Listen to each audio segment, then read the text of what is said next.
So as we look at things, Theron, we have slides up here somewhere in a minute. Well, I just want to make sure that it's on the move. But we're moving now to looking at evidences for Scripture being from God. Now, as we move into this section of the book and material, we're leaving behind the subject of, is there a God? Not because we've run out of things to talk about. But the problem is that if you're talking about evidences of God in the creation, you could literally point to anything and say, well, there's some evidence over there. You pick up a rock and say, well, there's some evidence in that God is. There's no end to the abundance of evidence of God's fingerprint and handiwork in the creation. So in one sense, we could just keep going and going and going on that subject, really just in perpetuity. But there comes a certain point where you say, okay, look, I've got enough to conversationally talk with people.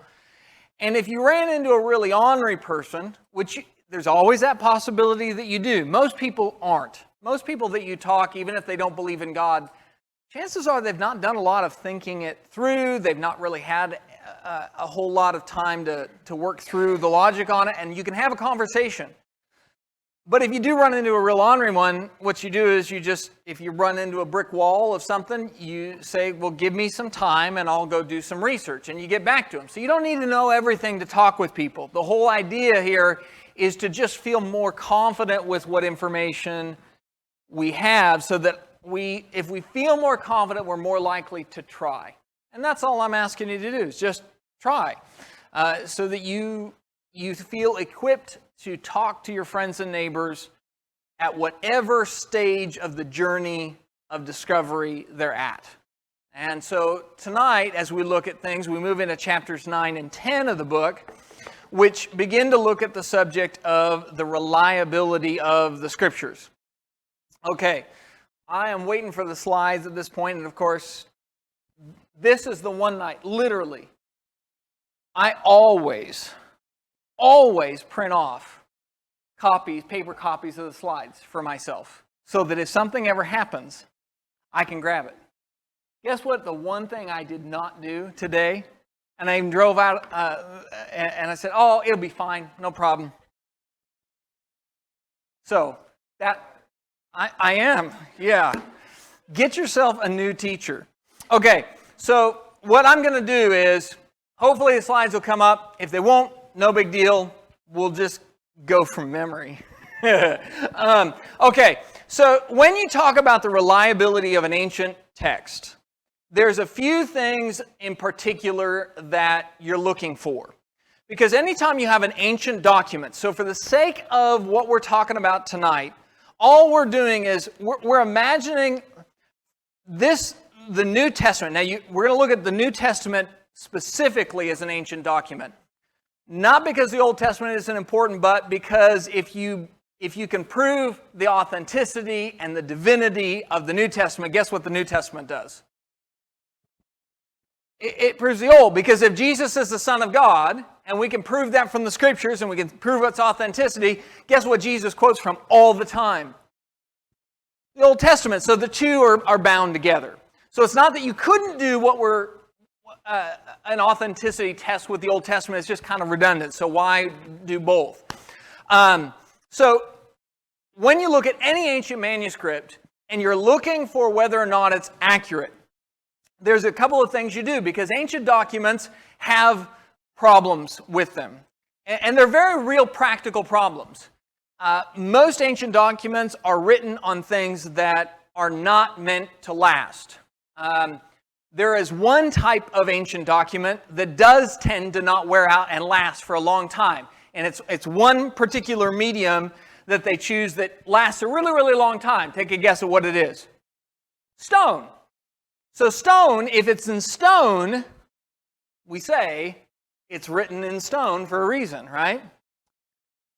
But most ancient documents are not written in stone for obvious reason. It's hard. You don't go around just here I've got to write a memo. It takes too much time. So very rarely will you find them in stone. Most of the time, you're going to find them on ancient versions of paper. One version of that is papyrus. Another is vellum, which is really like pounded, flat animal skins. Sometimes you'll find them in potsherds, which is a form of pottery. Oh, that looks like it might be my slides. That's my slides right there. Okay, thank you very much. You guys are awesome. Donna is awesome. We all knew that, but it's now on record. So how do you determine an ancient manuscript is reliable considering the mediums that they're written on, papyrus, vellum, and then sometimes clay. Also, what's the problem with clay? It's harder, but what happens? It breaks real easy. It's brittle. And so typically with ancient documents, you don't have the original.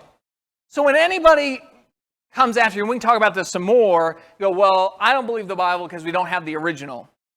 Well, here's the problem. Any ancient document, they don't have the original. They just don't. That's not how ancient manuscripts work because all of those things wear out and they go away. But we rely and have confidence in many, many ancient manuscripts. So for the sake of right now, I want you to just think of the New Testament as an ancient manuscript that historians are trying to verify whether it's actually accurate or not. The way they're going to look at that is they're going to look at about 4 different things. Oh, now my clicker's not working. I don't think that that's you. That's probably me. But I'll just keep clicking it because that's what I do when things don't work. I just click it more. Okay, so one is they're going to look at the abundance of manuscripts. Okay, so that's one option. They're going to, you're pushing it for me, aren't you? Okay, click again. The other is they're going to look at chronological proximity. So let me talk about abundance for a second and then chronological proximity. Abundance just means how many copies do we have? If we don't have the original, the next best thing, and actually I think what you'll find down the road is that it's actually better than having the original in many respects, is to just have a lot of copies of it. Because it's been disseminated a lot of different places, and so you have a lot of different things to verify the data. That, by the way, is how the internet works.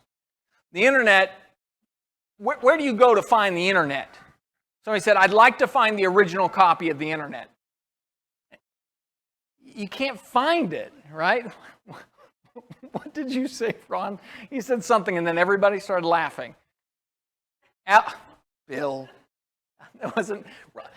Ron was shaking his head, so I thought it was him. But no, Bill said Al Gore has it. So the internet, it's disseminated over all sorts of computers all over the world. So you have abundant copies and verification that way. The other is chronological proximity.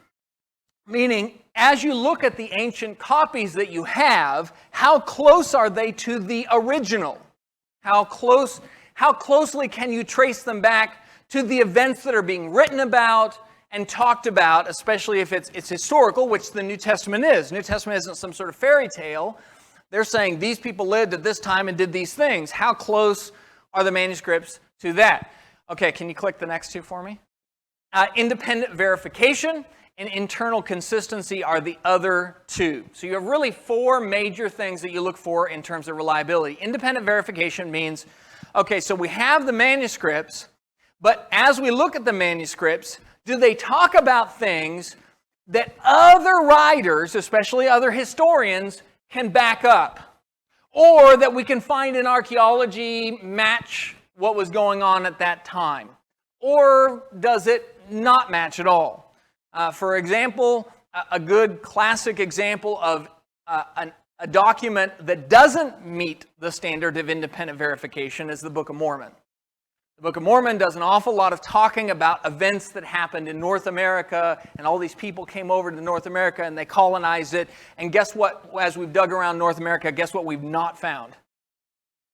We've not found any artifacts. We've not found any of those things existing. So there's no independent verification for that. As opposed to the New Testament, you start talking about cities like Nazareth or people that are talked about, like the various Caesars and things like that, that we can verify them through other sources. Internal consistency means if as you read through the document, does it ever disagree with itself?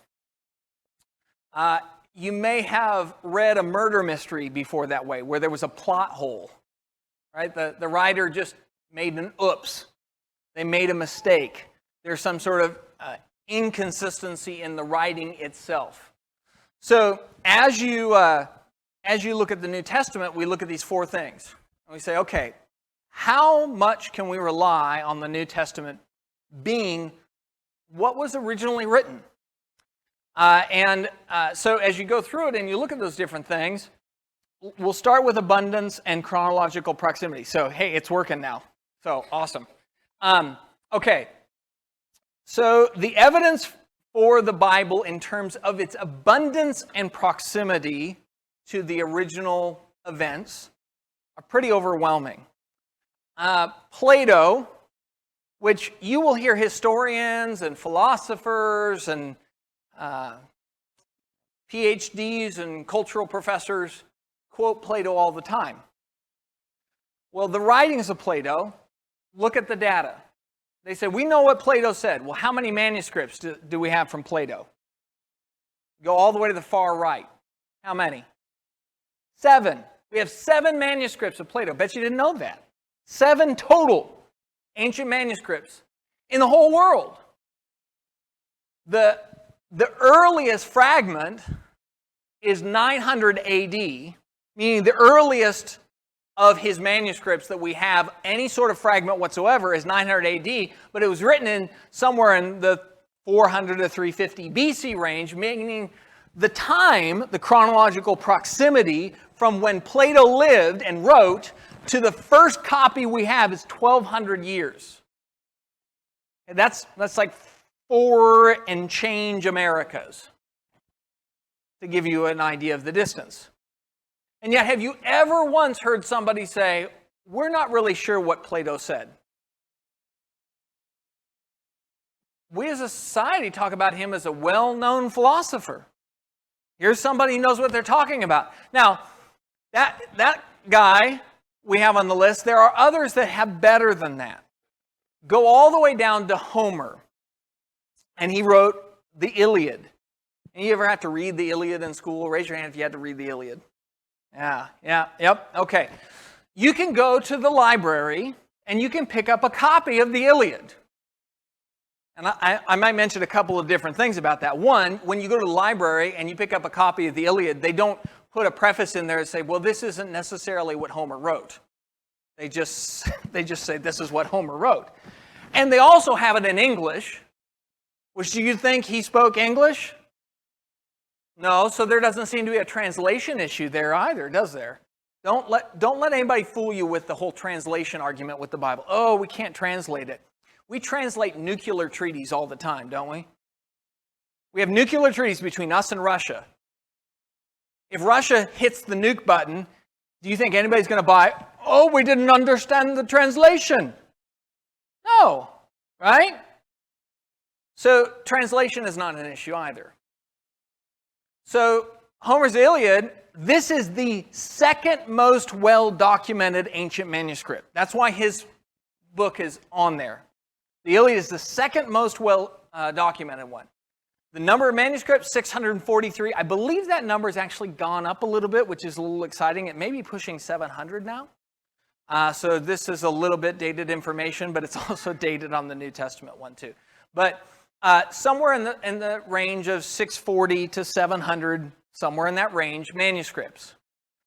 Now, the time span, though, is still 500 years from when he wrote it to the earliest copy. So you have a 500-year gap, 2 Americas, just to give us some context to it, right? And some of you are thinking, well, that's rounding, Scott. Yes, I'm rounding. It's just roughly 2 Americas. But compare that to the New Testament. So the New Testament number of manuscripts, this, by the way, does not include fragments. So a manuscript is where we have a document that it's like a fully compiled thing with a big chunk. This does not include quotations where you have like people writing letters to each other and they quote from the Bible. Imagine they took all of the things that are put on Twitter. You think anybody on Twitter ever quotes the Bible? It does in fact happen. I know it's kind of shocking, but yeah, it does happen. Those wouldn't count. That's not a manuscript, that's just a quotation. Early church writers, non-inspired ones, they quoted the Bible in letters to each other left and right. That doesn't count as a manuscript. We have thousands and thousands and thousands and thousands of those on top of all this. But the manuscripts are somewhere in the range, depending on how they count the manuscripts, from 24,000, like I said, this is a bit dated. I've seen numbers as high as 32,000. And the chronological proximity is in the range of that 8 to 30 years. I will say the 8 is generous. I'm not sure most historians would say 8, but 30, that's right in the ballpark. And if you think about 30, that's still during the lifespan of the people who wrote it. Right? So 30 years, you can write something, and then 30 years it comes up, and the person who wrote it's still around to go, yeah, that's what I wrote, or no, that's not what I wrote. So we have manuscripts that exist from the time period in which the apostles themselves could have said, I didn't write that. Or they could verify and say, yes, of course that is. So the New Testament, if you cannot trust the reliability as a historical document of the New Testament, you can't trust any ancient manuscript. That's the conclusion that we're stuck with. Does anybody have any questions or comments or anything like that on that chart and what that means? Okay. I want to talk for a second about a boring topic. And it's called textual criticism. So this is a boring topic that if you actually got into it and you found it to be fun, we can't be friends. Okay, because there's something wrong with you.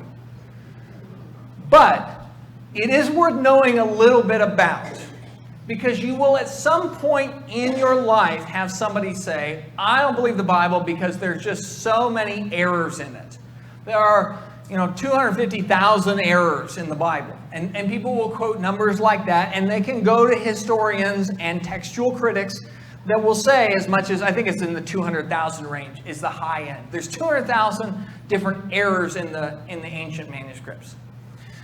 I want you to understand what a textual critic, somebody with PhDs in Koine Greek and textual criticism, what they mean when they say there is a discrepancy or an error.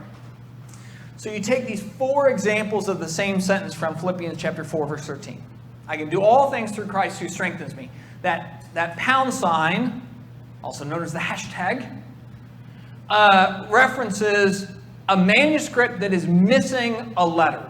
Okay, so this is not a real case, but I just want you to understand that this is how it works. If you were a textual critic and you looked at those 4 different sentences, you would say all 4 of them have errors. Okay? And the errors are each different. Do you see that? How one has the H missing, one has the I missing, one has the N missing, one has the G missing. Does that make sense? Everybody with me?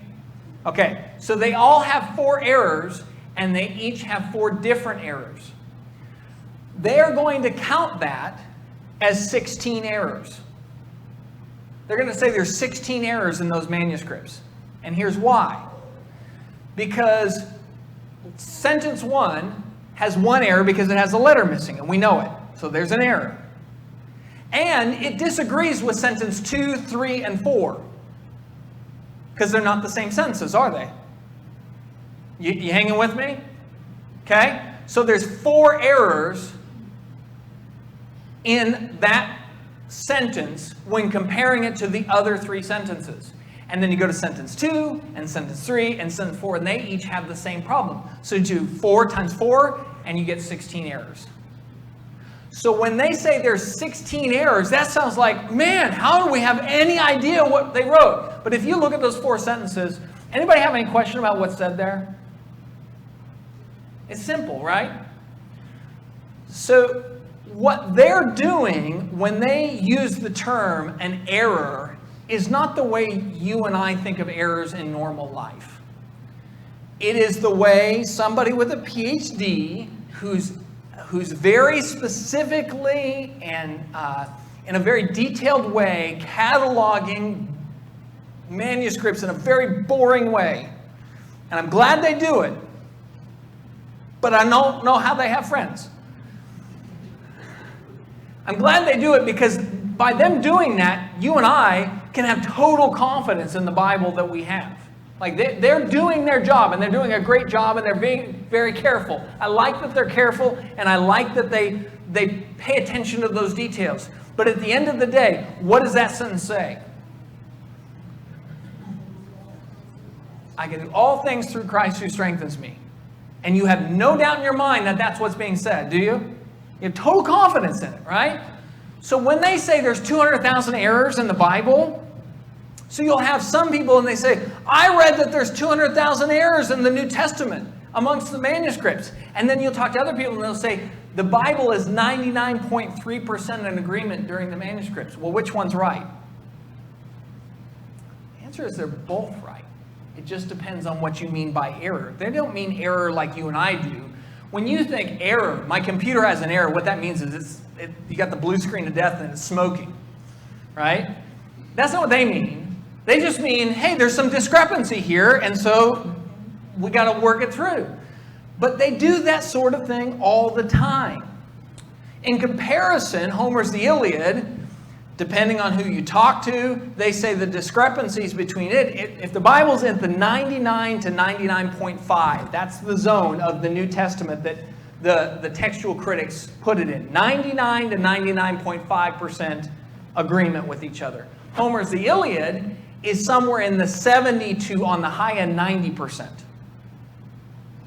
70 to 90% in agreement, and it has a lot less documents. So here's the other thing. It's backwards in our mind, but if you have more manuscripts, every time, say I added a 5th sentence, would you get more or less errors? You get more errors, right? But it's better, wouldn't it? Wouldn't it be better to have a 5th sentence if you were not sure what those sentences say? Wouldn't a 5th one be a better thing? But it produces more errors for them to catalog. So if you are a skeptic, you look and say there's 200,000 errors. But in reality, it doesn't mean what you think it means. It's a statistic that is used by somebody who either doesn't know what it means or they're using it in a slanted way to make the Bible look bad. So I want you to be aware of the fact that when you hear those sorts of things, they don't mean what you think they mean. Another thing that's really beautiful about the Bible is so you go to that 99.3 to 99.5, that accuracy thing. I don't know about you, but with me, that still pops into my mind a question. If the Bible's 99.5% manuscripts are accurate, what's the question in your mind? That 0.5% sounds like a problem, right? That bothers me. So I did some digging until I fell asleep. Because that's what happens when you study this stuff. But here's the thing. That 0.5 that they're not sure about, they are things like spelling differences. It's like the difference between spelling something in old Shakespearean English and modern English. You ever read Shakespeare and they're saying stuff, but they use weird letters? It's the same thing. They would count that fits into that 0.5%. Or they spell the name of a city differently. These are minor things. They're not doctrinal things. And another thing that's beautiful about the Bible is you can even take... So anybody ever noticed in their Bible where they'll have a section that's bracketed with a footnote that it's omitted in certain versions? You ever seen that? And you ever wonder about that? Well, let me tell you what they're doing with that. And this is a good thing. We should be happy that they do this. What they're doing is they're trying to be as upfront with you as possible that there are some manuscripts that leave this section out. Now, when you run into a bracketed section like that, and you say, oh, there's some manuscripts that don't include this. So they're telling you, that the translators are telling you, we want you to know and have all the information, which that's the way we want. I don't want them hiding that stuff from me, right? You and I don't want to live in a world where if there's something that they run into, they go, just don't tell the people. We want to have all the information. But then I want you to look at that bracketed section. Like one that's a fairly famous one is with the Ethiopian eunuch, when he asks, and he says, what prevents me from being baptized? And Philip says to him, if you believe with all your heart, you may. If you look in your Bible, some of your Bibles will bracket that. Some of them will even go so far as to cut that out and then in the footnotes put it. So it's not in there, but they'll just kind of put it off in the footnotes. Here's what I want you to do. That bracketed section where Philip says, if you believe with all your heart, you may. Let's imagine it's not actually in the Bible. Let's imagine that that's not actually text, that it should be completely omitted. I don't think it should, but let's say it should. How would that change your belief system? Whether Philip said that or not. Are there other places in the Bible where it makes it clear if you're going to be baptized, you need to believe with all your heart? It's not like that's the only verse on the subject where we go, oh, I had no idea you had to believe in order to be baptized. Thank you so much, Philip. Philip is not the only person to ever say that. In fact, you go back to Mark 16:16, and Jesus is the first one to say when he says, he who believes and is baptized shall be saved. Right? So the Bible's very redundant with this sort of stuff. So even in those ones that there are some questions in, none of them affects the actual long-term doctrine at all. So there's a lot of confidence that we can have. We can talk about the spelling of words like Nazareth all day long, but at the end of the day, we all know Nazareth is a city. And does it have an E or an A in there? You talk about that, but it doesn't change anything. Anybody have any questions about that? I think it's right. You have to think about the consequences of the differences, because they really are negligible when you look at that 0.5%. Yeah. And then at the risk of stating the obvious, I think what we're really looking at is mankind's unwillingness to submit his will to his creator. Oh, yeah. And it's really impressive that man would go to such lengths to prove something so lopsidedly as you can imagine. That chart earlier. Yeah, and in fact, I think it's probably worth going back to. I mean, why are we so, and I agree with you, it's a bias, right? It's a pride on our part that we don't want to submit to God, that the New Testament is not touted as the greatest ancient historical document ever, that is so well preserved. The only reason historians don't tout that is exactly what you're talking about. It's a bias. It's a pride of mankind. We don't want it to be true. Yeah, I agree 100%. So we should talk about these things. We should know it because the arguments come up. But realistically, it's laughable. I mean, the gap of how well documented the New Testament is compared to everything else is just laughable. Anybody have anything else? Okay. Okay, so then the second two, independent verification and internal consistency. These, how does the Bible hold up to this? So one of the great things about the Bible is it is a book that exists within the public realm. Meaning, unlike other religious documents, like Buddha's writings, where Siddhartha writes and he talks about this dream he had, or Muhammad talks about this dream he had, or this vision, or whatever. And then, imagine for a second I did that. I came up and I said, I have this, God took me to this place, and I had this dream, and I told you all about it. How could you verify whether or not that actually happened to me? It's impossible. Right? There's no way that you can prove or disprove it because it all happened in a outside of the physical world. Whereas the New Testament, unlike so many religious writings, happens smack dab in the public sphere. Jesus is born, and that's a verifiable thing. He was born at a certain time when a certain guy was Caesar, and certain things were going on in the world, like a census, and people had to go back to the cities they came from. There were certain people who were in charge when Jesus was crucified. The locations that he went to, the things that he did, the people he talked to, they were not just people that were nobodies. They're people that are verifiable through history, governors and magistrates and things like that. So there's a lot of opportunity for independent verification of the writings of the New Testament. And internal consistency, there's also a lot of room with that, because the New Testament is not all written by one guy, is it? Even just the life of Christ, how many writers you have? You have four. Matthew, Mark, Luke, and John. Well, if four different people write, the opportunity for there to be inconsistencies and contradictions are going to show up. So there's a lot of really great opportunity for the Bible to fail. And I understand what I mean by that is, for us as Christians, that's a great thing. The fact that there are so many opportunities for the Bible to prove itself a man-made document, and that it doesn't, that you have all of these different writers, and they're not talking about small topics either, by the way. They're not talking about like the weather or something. They're talking about things that people care deeply about, like life and death and politics. And I mean, if you take the subjects that the Bible talks about, the New Testament especially, what's right, what's wrong, what happens when you die, what's the purpose of your being here on earth, and you took 10 people off the street and you put them in the room, you said, we'd like you to talk about these subjects, what are the chances they're going to disagree? You would expect it, wouldn't you? Which is why we tell people there's two things you shouldn't talk about.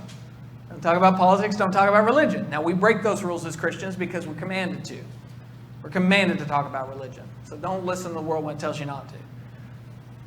But there's a lot of opportunities for contradictions to show up. But what we find is that it doesn't.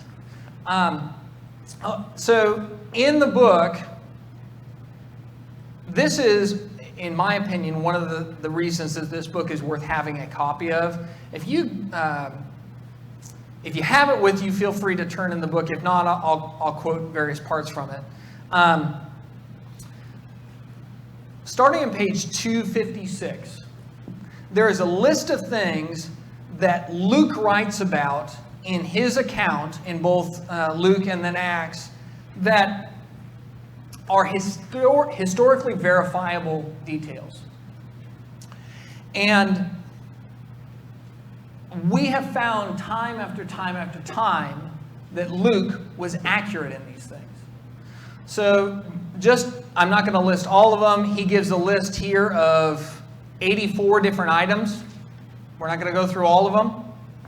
But some of the ones that are interesting, the 24th one on the list, an altar to an unknown God. If you remember when Paul came to Athens and he talked about the unknown God that they worshipped, well, they found remnants of those unknown gods. That was something that they did in Athens. They did have statues to unknown gods because they didn't want to make the mistake of missing one. So that's a historically accurate detail that Luke records. I keep wanting to say verse 29. Boy, you talk about being trained. The 29th one on the list, the judgment seat which overlooks Corinth's forum. So if you go to the city of Corinth and you look at the ancient ruins, there's a bema that is the judgment seat. And it was where judgments were made by the ruler of that particular area.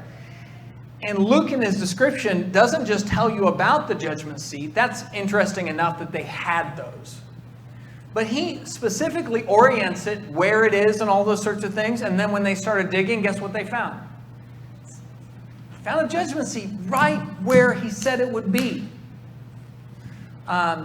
Interesting one from the Old Testament that's similar to that is the city of Dan, where the golden calf was set up by Jeroboam. They found where that golden calf was. You can go and visit it.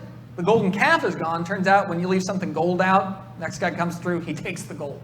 But the altar's left. It's still there. You can find that they did that. So these things are historically accurate details. Even down to things, like some of those things that you think, well, these are details I'm not sure I would have cared about. But 71, the nature of a square-rigged ancient ship having no option but to be driven before a gale. How many of you knew that? How many of you were aware that if you have a square-rigged sailing ship, your only option is to drive it if there's a gale? I don't know about you, but that's like common knowledge for me. These are details that you only include if you were actually there and you have an eye for that detail.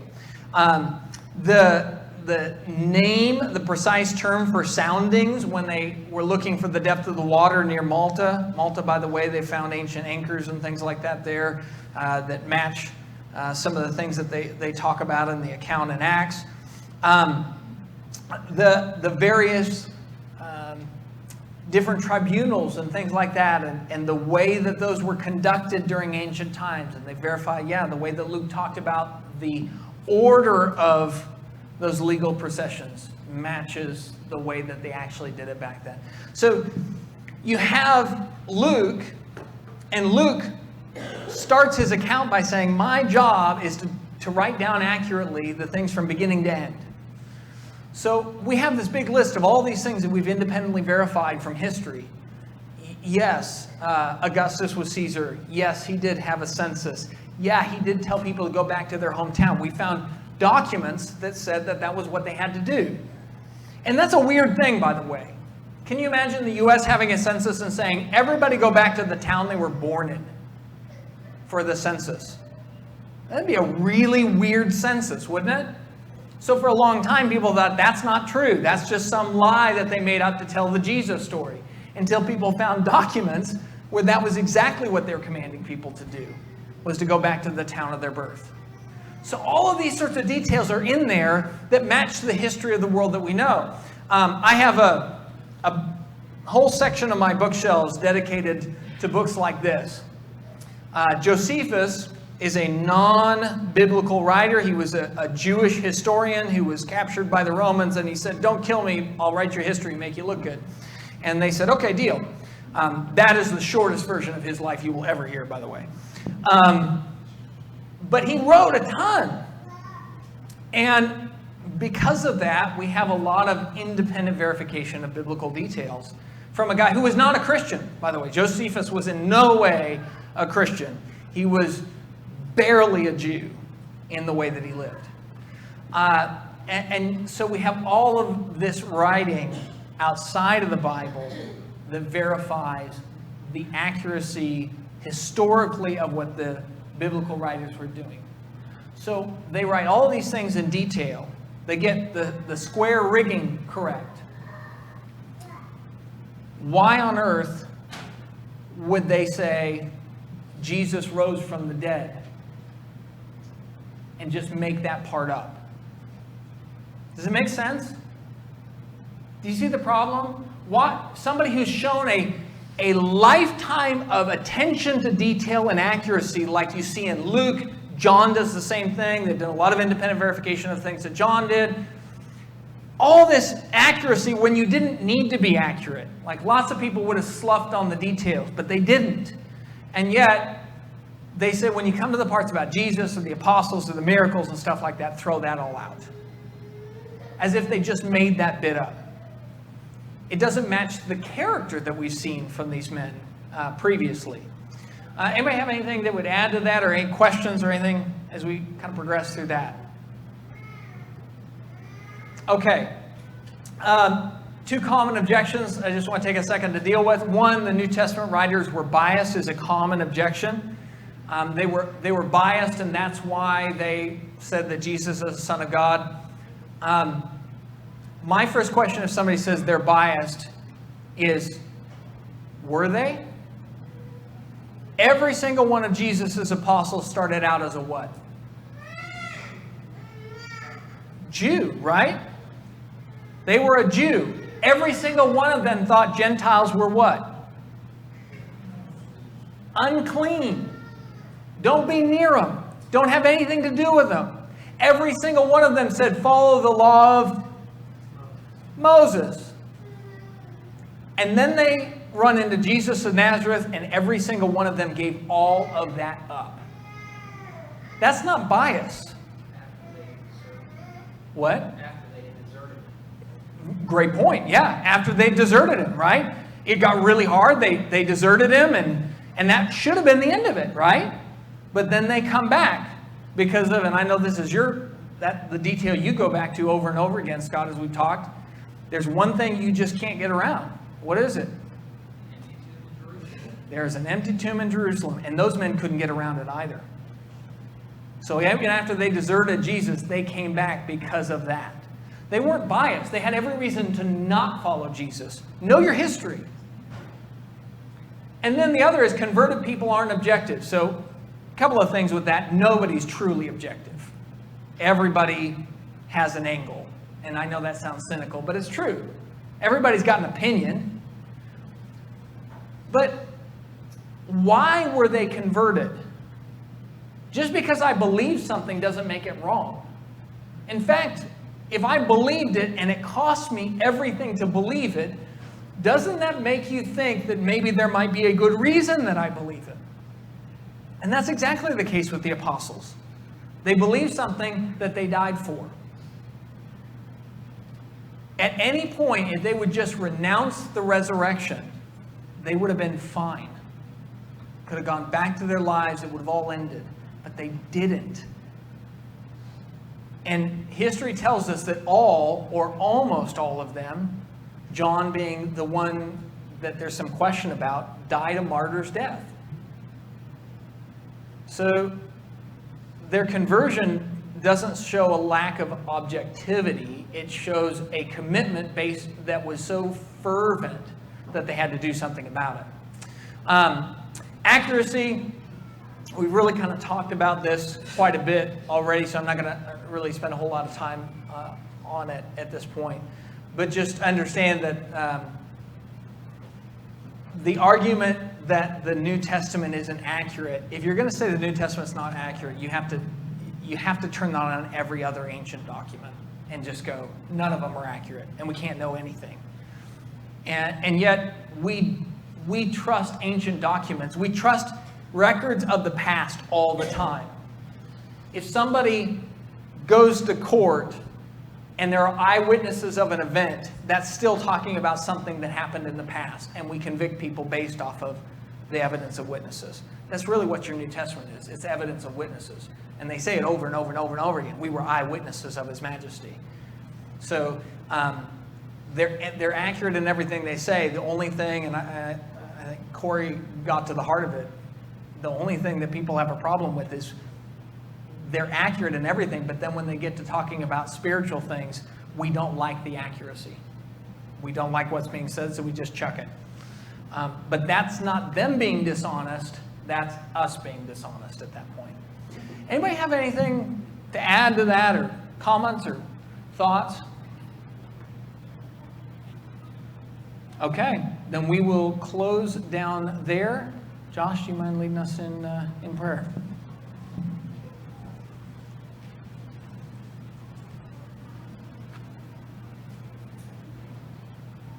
Father in heaven, we love you so much, and we're so thankful for these many opportunities